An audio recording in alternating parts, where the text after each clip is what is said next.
Will the Penguins get revenge on the Ducks in the Battle of the Birds on Tuesday night? Well, Pat and I are going to discuss that and a lot more on today's episode of the Locked On Penguins podcast. You're Locked On Penguins, your daily podcast on the Pittsburgh Penguins, part of the Locked On Podcast Network. Your team every day.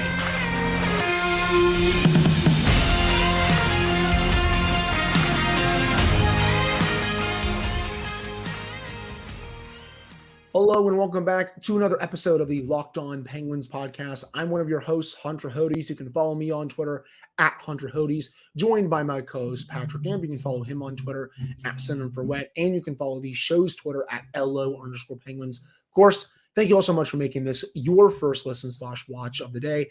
And today's episode is brought to you by FanDuel. Make every moment more. Right now, new customers get $150 in bonus bets with any winning $5 moneyline bet. That's $150 if your team wins. Visit FanDuel.com/lockedon to get started. So another game night for this wonderful hockey team in this wonderful city. Penguins Ducks comes your way at 10 o'clock Eastern time. The California trip, as I've said so many times on this show, one of my favorites. I love staying up late to watch hockey. I did it just last night to watch the Oilers continue to struggle. And boy, they have some really bad goaltending problems, by the way. But this is not the Locked On Oilers podcast. Pens Ducks, 10 o'clock, Sportsnet Pittsburgh for television. And the Penguins, they'll try to get revenge on the Ducks after what happened last Monday, where I thought the Penguins outplayed them, but they just didn't get the goaltending from Tristan Jarry, and they lost that game in, honestly, I hate saying this, but it was kind of in hilarious fashion with the way they had the 5-on-3 with less than 2 minutes to go in regulation. You think they're going to get at least a point from that game, if not win it in regulation. And then they give up a shorthanded goal with not even 15 seconds left in regulation to lose the game. Overall, for this one, Pat, I think if the Penguins can play the way they did against the Ducks last week and get the goaltending from Tristan Jarry, they can definitely win this game. Jarry is the one who I really have circled for this game, just because he wasn't good in that one against the Ducks. I thought the rest of the skaters played a really good game. Yes, the power play at the end was definitely not the greatest, considering how good the power play was before that 5-on-3. But if the skaters can play a similar game to the way they played at home last week, and if Jarry can have a game like he had against the Sharks, I definitely think the Penguins can win this game, even though the Ducks have been red hot as of late. They've won 6 in a row. Yeah, they handed the red hot defending champion Vegas Golden Knights their first regulation loss, and did so in comeback fashion, which is pretty impressive. Right. But listen, I said this yesterday, and I stand by it, man. This is, to this point, the biggest game of the season. Because, like I said, just over a week ago, 8 days ago, this team came into your building, snatched 2 points off of you, and laughed about it. And we're going to find out tonight what this team is made of. And this isn't me saying that we're going to have to revisit the legacies of Crosby, Malkin, Letang. Those are set in stone. We know what they are. But we're going to find out about this team, the 2023-24 Penguins. We're going to find out what this team is made of. Do they have that championship DNA in them? Because this is a game where if you're a team who wants to do big things, you want to get back to the playoffs, you want to win a couple rounds, you ideally want to win another Stanley Cup. This is the kind of game where you go out and you win. And you don't just win. You win in convincing fashion. Because, again, they wounded your pride 8 days ago. And Right. I'm with you on all the statistical parts of it. I think they played very well against the Ducks. We can hem and haw about the power play and the 5-on-3 late. We've done that already. But at the end of the day, this is a team that laughed at you. This is a team that embarrassed you. This is a team that handed you a loss that had people wondering if you've still got it. And if you can't get up for that game, if you can't motivate yourself for this game, said it yesterday, I'll say it again now.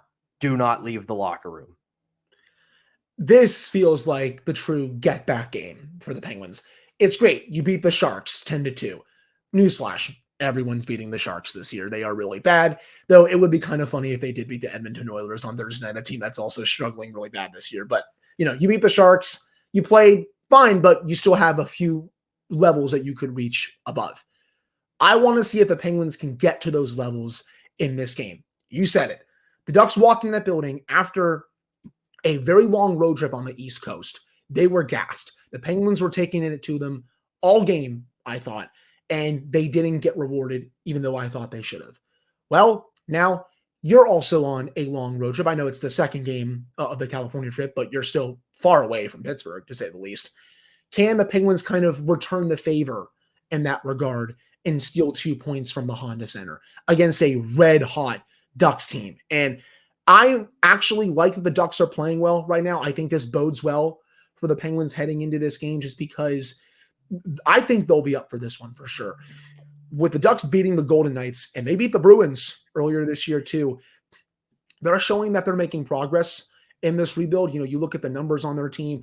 Mason McTavish, who killed the Penguins in the last game, he has 13 points in 11 games. 6 of those are goals. Frank Vatrano is averaging a goal per game, 9 goals, 12 points in 11 games. And I'll say it again here, people. If Frank Vatrano plays the Penguins, please place a bet for anytime goal scorer for Frank Vatrano. I called it last week. I'm going to call it again tonight. He will score at least 1 goal against this team. You have Ryan Strome playing really well. Troy Terry's playing good. Trevor Zegras isn't there just yet, but he can break out at any time. This Ducks team is full of a lot of really young talent. We saw it on display last week. It's going to be on display again tonight. But I really do think this game can bode well for the Penguins because of the way last week's game unfolded and how the Ducks are playing, because we've seen it so far this season. Remember that Colorado Avalanche game? And I'm not comparing the Avalanche to the Ducks because I think the Avalanche are a much better team, but the Penguins were up for that game, and I know it was at home.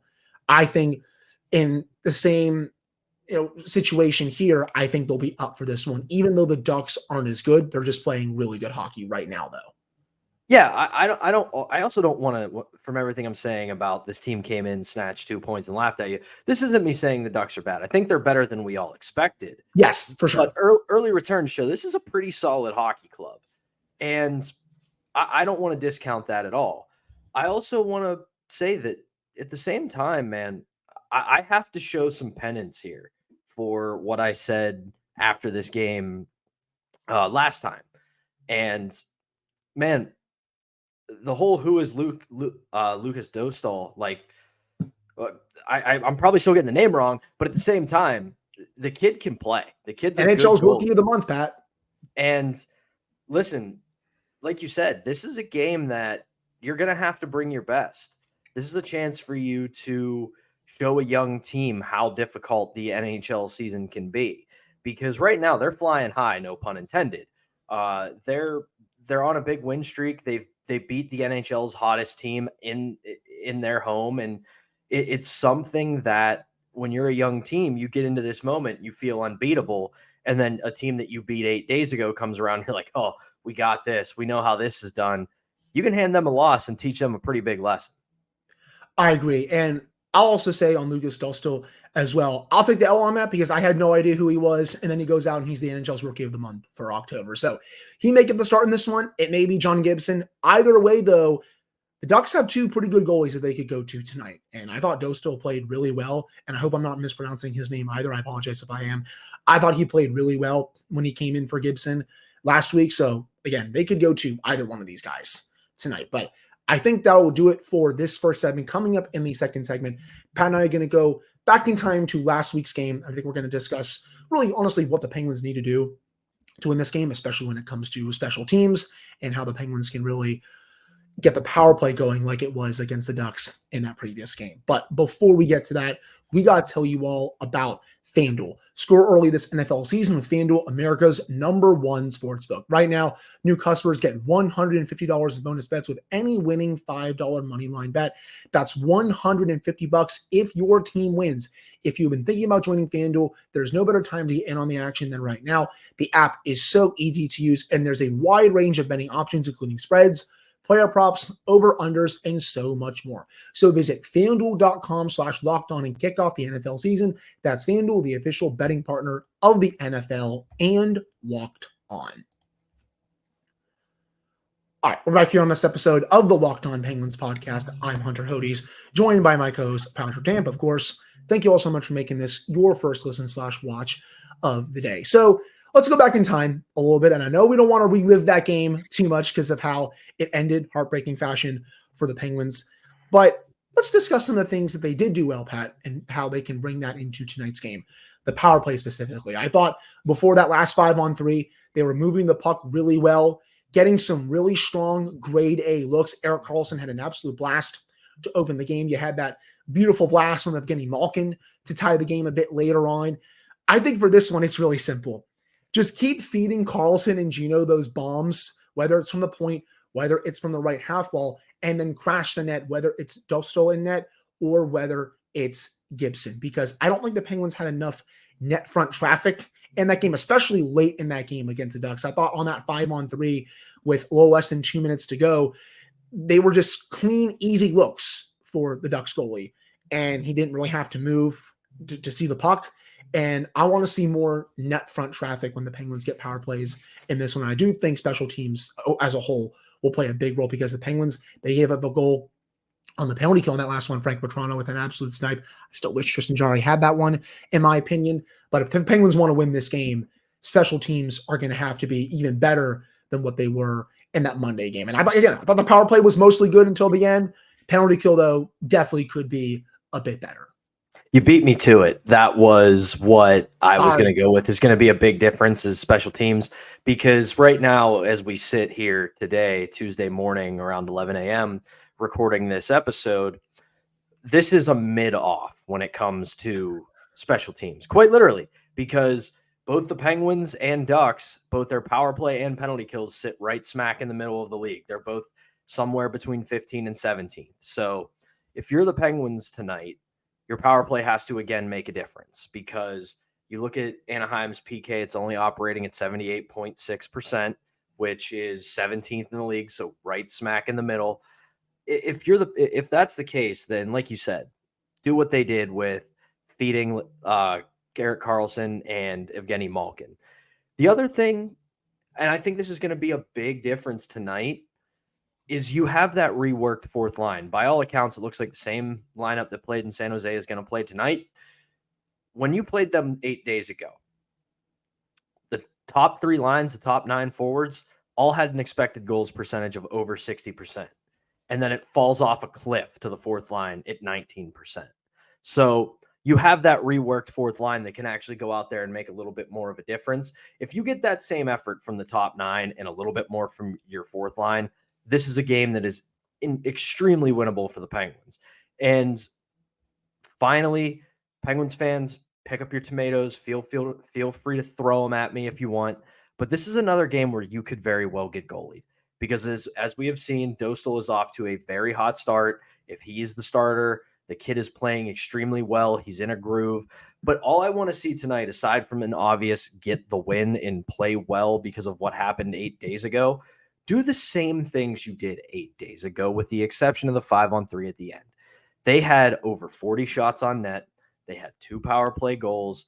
They just need Jarry to show up, and they need to have the power play be just slightly better. And this is a game that you can very much win. I agree. And just to go off your point about the getting goalie part, heck, John Gibson was also playing really well before he got hurt in that game. I mean, that paddle save on Sidney Crosby where Sid was just looking to the heavens like, how the heck did that not go in? And that's a rare thing for Johnny Whitehall. He usually struggles against the Penguins, notoriously. Right. I mean, when the Penguins went on their resurgent run in 2016, you go back and you watch those highlights from that season. 4 or 5 of Crosby's highlights are against John Gibson. Right. He was really bad for a long time against the Penguins. And then he had that great start last year in Pittsburgh where he almost got the Ducks the win before the Penguins tied the game late in the third period and then won in overtime thanks to Sid and Jake. But that's now 2 straight pretty solid starts. And I know Gibson got hurt in the last one, but still 2 really strong starts where he's played his hometown team pretty well, to say the least. Going off that, though, I think I really want to see the third line continue to improve. I thought Lars Eller had his best game of the season against the Ducks last week, and I could say the same for Radim Zohorna. If that line with Drew O'Connor can really cook in this one, I also like the Penguins' chances, because when that line was on the ice, they were hemming the Ducks in their own zone, getting a lot of quality chances. I want to see more of that so that the top 6 doesn't have to carry the load in this one. And then you said it best for the fourth line. 19%, was it expected goals for percentage, Pat? I mean, that's pathetic to say the least. I can also use the stats to back up your Lars Eller take too. I know. No, I know. You want to know what Lars's expected goals percentage was against Give the it to Ducks me. last week? 91%. The eye test, my eye test at least, is with the numbers on that one, and I'll take that any day of the week. But no, I thought he really jumped out at me when he was on the ice. His skating was really solid in that game. And again, he was getting some really good chances and was good in his own zone as well. I really want to see that continue in this one. And then for the fourth line, if it can just be a little bit above water, I think that can also make a big difference as well.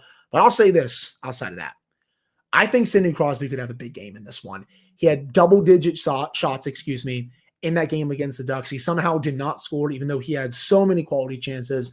I do think this is a game where Sid potentially goes off. If he puts that kind of effort in this one, I do think the Penguins have a good shot of winning this game. You can see it coming for Sid, in all accounts, whether it's the reports from practice when they're wherever they are practicing out west, and you can see it in the last couple of games. He's starting to round into form. He's starting to look like Sidney Crosby. The points are there, which is great, and I think they're always going to be there just because he's a point machine. But you can see it in his overall game right now that he's rounding into Sidney Crosby form.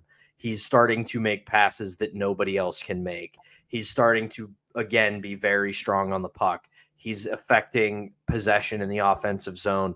And the most important thing that kickstarts his game that we've seen lately, he's back checking like a maniac. Oh yeah. And it doesn't matter if he's on the goal line. He finds his way to be the first forward back. And when Crosby's that kind of locked in, you just know a special performance is looming. It feels like him and Gino are really back checking with a major purpose right now. I mean, we've seen that to start the year with Gino, but Sid, he's starting to get into that, mini Selke form, as I guess I like to call it a little bit now. That's been the biggest thing for Gino's game this year so far, is that he's engaged in all three zones. And I know that people want to say that he's bad defensively. I'm not going to pretend like he's a Selke candidate because he's not, but I think his defensive struggles are overblown. But he's been so engaged this year that it kind of makes you wonder, where has this been all these years? Yeah, when he's taking the puck away with a purpose, no matter who has the puck, you can tell that he's on top of his game. One more thing, though, before we head to break, and we'll discuss Jeff Carter being a healthy scratch, it looks like, for a second straight game. What did we do with the Rickard Rakell situation? Because against the Sharks, again, I don't think played that good of a game. He's still getting top 6 minutes. He's still going to get time on the power play, whether it's the first or second unit. Do you move him down to the third line and see if that helps? But even though you got Eller, Zahorna, and O'Connor starting to maybe find something there, I just really don't know what you do in a situation other than putting him with Crosby and Gensel and being like, okay, can you find your form here? Or is that also too much? Because they do have a Rickard Rakell problem right now, and it's something that, I'll say this, I did not see this coming to start the year because he's been a total ghost. Promote him. That's what you do. Listen, I know that sounds stupid because he hasn't produced, but the numbers back this up. He is great with Sid compared to Gino. He doesn't have great chemistry with Gino. He just doesn't. It's not an indictment on him or Malkin. They're just not a good mix. Meanwhile, when you put him with Crosby, he's a man on fire. And I love Brian Rust. He's had an incredible start to the season, and he looks like he's having the bounce back he deserves. But he plays well with Gino too. So you don't have to staple Rust to Crosby's wing. You switch those two, and you switch those two, and you still have your third line starting to find something, and your fourth line starting to round into form. And all of a sudden, you got a pretty damn good forward group that can produce. Now, if you make that swap with Rust and Rakell and it doesn't work, then we have a Rickard Rakell problem. Because the other thing I'll say about it is that I don't think he's playing poorly. Is he playing great? No. But the process is there. He's getting chances. He's getting shots. It's looking a lot like Brian Rust last year, where you're like, okay, he's not playing bad, but he's just not getting the results. And eventually the results do need to come. But at the same time, when the process is good and the results don't show up, that's just the tough luck that hockey brings you sometimes. It feels like whenever he gets that first one, he's going to be like, look to the heavens. He'd be like, thank you. And then I feel like at that point, some of the goals might start coming, because I feel like that happens quite a lot in hockey. When you get that first one and then they just come in bunches, you get a 2-goal game, then you have maybe a hat trick later on, or just a bunch of 1-goal games. It feels like, hopefully, and I'm hoping on this one, once that first one comes, it could open the floodgates for him. It feels like he's just chopping away at the tree. He's chopping away at the tree, and he's a couple more swings of the axe away from knocking it down. And I do think the thing that can supercharge that is putting him with Crosby.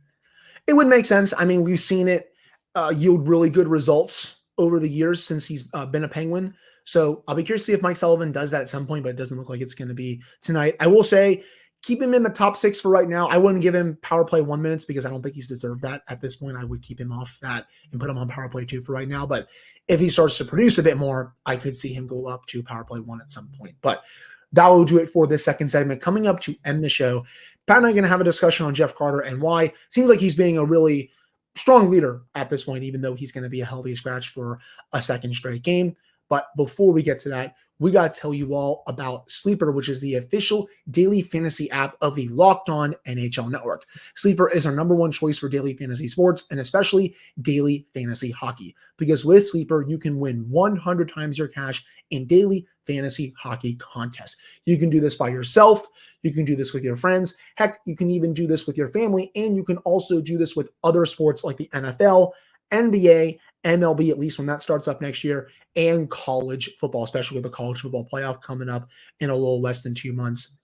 All you have to do is pick weather studs like Connor McDavid, Alex Ovechkin, Sidney Crosby, Nathan McKinnon will record more or less their stats like goals, assists, saves. Heck, you can even do plus minus if you want. And to win a 100 times bet on Sleeper, you need to correctly predict the outcome of 8 player stats. You heard me, Penguins fans. You can win 100 times your money playing daily fantasy hockey with Sleeper. So start paying attention and nail your picks so you can start winning big. Use promo code LOCKEDONNHL and you'll get up to a $100 match on your first deposit. Terms and conditions apply. That's code LOCKEDONNHL. See Sleeper's terms of use for details and locational availability. All right, we're back here on this episode of the Locked On Penguins podcast. I'm Hunter Hodes, joined by my co-host Patrick Damp. So it looks like, just based on the practice lines from Monday and everything that Mike Sullivan said after practice, Jeff Carter is going to be a healthy scratch for a second straight game. Hallelujah. In my book, that's a big W yet again. But I do like what Carter said to the media afterwards, and I think Josh Yohe and Taylor Haas both had really good stories on that for their respective websites, DK Pittsburgh Sports and The Athletic. And sometimes when a veteran player gets scratched, and especially someone in Carter's case who has accomplished a lot in his NHL career, they can get a bit upset. Like, why am I not in the lineup? I should be helping this team win. How dare you scratch me? All that good stuff. But by all accounts and purposes, Carter's taken it really well, which I do like. He even said he has a smile on his face coming into the rink every day. He wants to help the younger players. And he even said, when it's my time again, and I mean, he's going to play again this season, let's be real. He said he'll be ready to come back into the lineup. But it was just really nice to see him be pretty positive about it. I mean, I don't think you can be a total meanie, I guess, about it. I'm not going to say other words that I probably could use, but you have seen veteran players in the past be kind of a bit snarky when it comes to being scratched, but Carter is definitely not doing that. And I think that's a bit commendable in my book. Yeah, I got to hand it to him. I liked these 2 quotes from our pal Josh's story where Carter said, I'm not going to come in here and mope around and be an old grumpy guy. I'm going to come in here and try to keep it light in the room. And he also said, I understand it. I'm part of a team. Whatever Sully decides to do with the lineup, we're all on board. And that last quote's the money one to me, because here's the thing. There's been a lot of talk so far this season that the Penguins might need to think about someone other than Sullivan. And when you hear a guy like Jeff Carter, who is, I would say, a fringe Hall of Fame player. I don't know if he'll ever get in, but he's close. I don't think he will, in my opinion. He's scored a couple 100 goals. He's got 2 Stanley Cup rings. It's a guy who I don't think gets in, but it's a guy who I do believe will be nominated and discussed. It's really easy for a player like that in a moment like that to get scratched and completely shut down. It shows the respect that Mike Sullivan has garnered as the coach of the team. And it also shows that he understands who Jeff Carter is as a leader, because I guarantee you that part of the reason he hasn't been scratched as of late, in going back to last season, is that they were probably a little concerned about how he would react to being scratched, being both a respected leader in the room and a veteran. And that can be a volatile situation when somebody like that gets scratched and becomes toxic. And it's somebody you can't remove from your roster. You can't trade them. You can't send them down. You can't release them because of the contract. Right. So I think the fact that Sullivan sat down with him, had the conversation, scratched him, and he's been a leader is both very telling of what a good guy Jeff Carter is and how well Mike Sullivan commands this room. Yeah, it's obvious to me that Mike Sullivan has not lost the locker room. I think if he had lost the locker room, he would not be here right now. And you'd be seeing, I think, pretty piss poor efforts on a nightly basis from the Penguins. I don't think we've had that this season. I mean, I know it's a short sample size so far, but I don't think every effort has been piss poor so far. And I do think that's a testament to how much these players still like playing for Mike Sullivan. When it comes for Carter, I agree with you overall. I do think he's just going to, he's going to have to bide his time and wait for him to be back in the lineup, because you touched on the Monday episode. There's a chance that could be on Thursday against Los Angeles, because that could be his final time playing in LA, where he had a lot of success with the Kings. Maybe you play him there. Maybe you scratch him a bit after, just because that's a big milestone for him. But it's obvious to me that I'm just glad that Sullivan is not afraid of doing this, because it looked like he was for a long time, just because he's a veteran player. Halley treated some other younger players in the lineup, like P.O. Joseph. You have Drew O'Connor. But back when at least he was getting his feet wet in the NHL, some other younger players as well. But I'm glad that at least Sullivan is kind of maybe changing his tune a little bit and actually has the guts to scratch a player like Carter, for someone who has, again, he's accomplished a lot throughout his career. And maybe he's not playing the best hockey, but it still takes a lot to do something like that. And I'm glad that Sullivan was at least able to do it for this game, and then potentially this one against the Ducks as well. And the thing that's great about it is both Josh and Taylor had it in their articles that he has stayed after practice to help the younger guys, to help them work, to help them improve. And if you're not going to be the player you were 2 years ago, 5 years ago, 10 years ago, be a resource, be an asset, help out. I'm pretty sure you watched the show. I know I did. Ted Lasso. It's what they did with Roy Kent. They had him mentor the younger guys when his game was gone, and then he became a coach. And then the other thing that's kind of awesome to me, especially from Josh's story, he kind of threw it in there as like a little aside. If you weren't paying attention, you didn't notice it. Carter and his family said they're going to live in Pittsburgh when he retires. This is a guy who has played in Philadelphia and Los Angeles. And listen, I know we're not supposed to like Philly around here, but I've gone to Philadelphia plenty of times. It's a pretty fun city. And Los Angeles is Los Angeles. And yet this guy was like, nah, when I'm done, I'm hanging in Pittsburgh. Pat, you can't say those things about Philadelphia on this show. How dare you? How dare you? I'm from there, and I was born in Philly, man. So I get it. It actually is a very nice city. Sports fans can be a bit much. I'll say that. But I was born in Philadelphia. Here's the sneaky secret. Pittsburgh and Philly have a ton in common. That's why we hate each other. And I feel like there's only one main rivalry between the two sports teams there anyway. It's Penguins Flyers. The Steelers and Eagles fans don't give a crap about each other. And I don't think Phillies and Pirates fans really care about each other that much. But hey, if you haven't been to Philadelphia yet, and even though you live in Pittsburgh, if you're listening to this, take a trip to Philadelphia. It actually is a really fun city. It's a fun town. I'm telling you guys, you'll love it. I agree with you. And yes, get yourself a Philly cheesesteak, but you have to go to the right places. But we're not going to discuss that on the show. Ask the locals where to go. They'll tell you don't go to Pat's or Gino's, because they've become like chain restaurants. They'll tell you about some greasy hole in the wall you've never heard of, and you'll walk out like you just saw God. Go to Mama's off Belmont Avenue, off 76. That's my favorite spot. But okay, we're not a Philadelphia cheesesteak podcast here. That's for sure. I think overall that will do it for this episode of the Locked On Penguins podcast. We'll be back with another episode for you all on Wednesday. Pat won't be able to make that one. He had a couple things come up for work, so it'll be just me recapping this game against the Ducks. I'll probably call on a little bit of help, I think, as well. And then Pat will be back on Thursday to get you all set for Pens Kings on Thursday night, and then we'll recap that game on Friday, get you all set for Penn Sabres on Friday. That game will be on Saturday, but we'll be previewing that game for the Friday episode. But again, thank you all so much for tuning in. Really appreciate it. We'll be back with another episode for you all on Wednesday.